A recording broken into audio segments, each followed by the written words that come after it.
Imagine discovering a way to manage multiple websites that looks almost too simple to be real.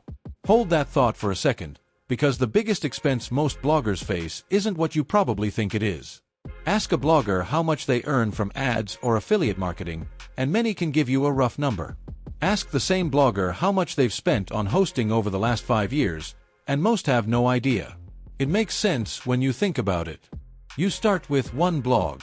Later, you launch another niche website because someone says it's a smart way to grow. Then you add a third project, maybe a seasonal site or a landing page for an email list. Each new website feels like a small decision. Each hosting bill feels manageable on its own. But those monthly payments quietly stack up in the background, month after month, year after year. Imagine a blogger named Sarah. She starts with one travel blog. A year later, she launches a food blog. Then a personal finance blog. None of the individual hosting bills seem expensive, so she never thinks twice about them. What she doesn't notice is that every new website adds another recurring cost.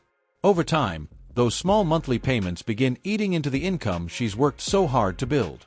The frustrating part is that many bloggers focus on increasing traffic and creating better content, yet rarely stop to calculate the cost of simply keeping their websites online. While looking into different approaches for managing multiple websites, I came across something interesting that seemed worth exploring.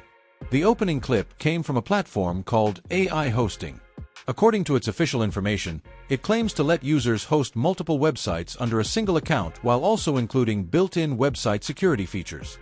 If you're managing more than one blog, it's an interesting approach that may be worth a closer look. If you've never calculated what your blogs are really costing you over time, this might be a good opportunity to start. And if you're curious about AI hosting and what it offers, you can learn more using the link below. Link in the description.